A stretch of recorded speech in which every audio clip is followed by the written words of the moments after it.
I don't know where to go. I can't choose.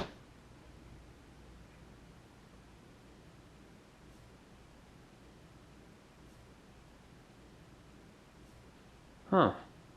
Okay, nature. I'll let you choose for me. Nah, I don't really want to go to Acadia. Nah, I'm not really feeling arches.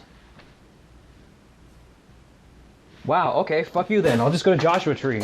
My name is Ashwin, and I'm a seasoned nature expeditionaire. From my vast experiences, I've gained a wealth of knowledge that I will now pass on to you.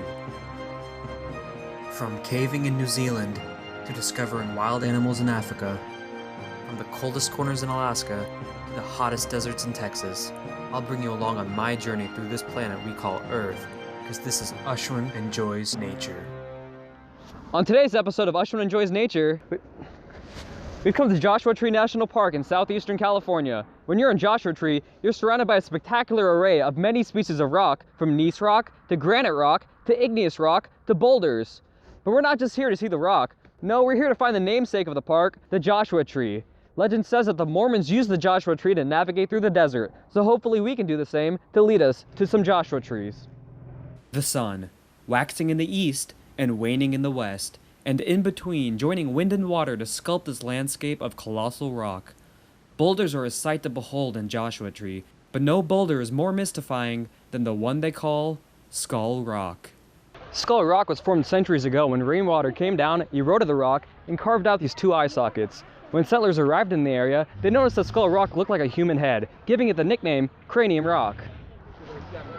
It's Ashwin's Desert Survival Guide. Is that really the music we're going with? The most important factor when surviving a desert is staying hydrated. You need to retain as much water in your body as possible. That's why I always use Dr. Hydroxide's industrial grade antiperspirant. Just apply a thick layer all over your body before you go out. Your pores will be blocked, your sweat will be stopped, and you won't waste any of that precious water. In your quest to stay hydrated, you may resort to drinking from these puddles of water, but alas, these desert puddles are merely optical illusions known as mirages. And the biggest mirage of them all is Barker's Dam.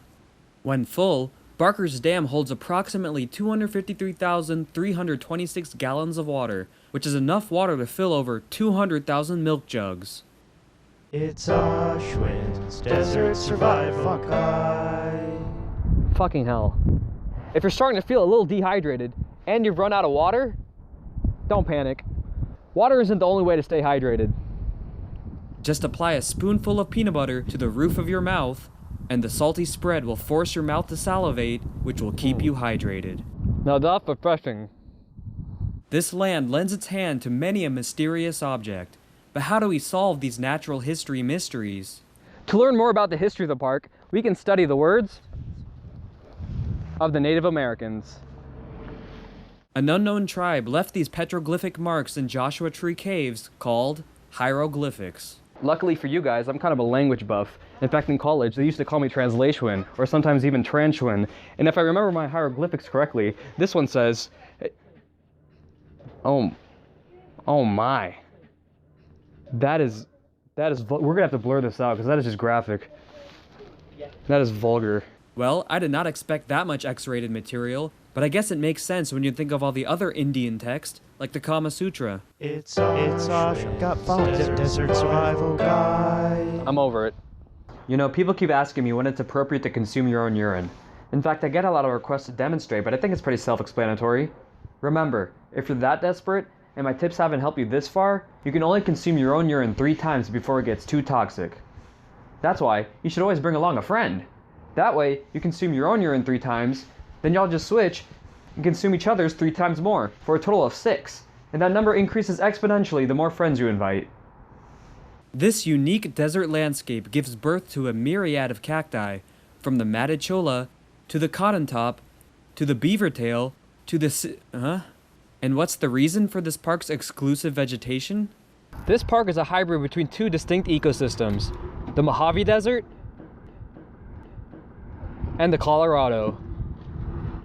And as we enter the Mojave section of the park, we finally begin to witness the Joshua Tree. This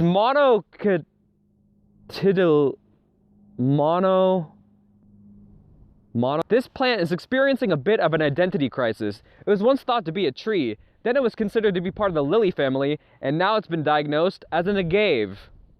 And lucky for us, we were able to witness an annual wonder thanks to my precision planning. Joshua tree flowers begin to bloom in late winter, and I knew that, which is why we came today.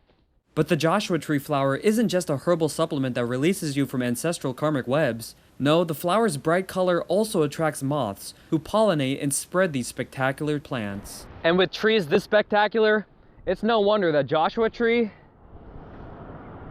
is named Joshua tree. Though deserts may seem lifeless, Joshua tree is full of fanciful flora and endless natural history. From the nefarious natives to the... oh, come on, seriously? It would behoove me to conclude that I enjoyed this nature.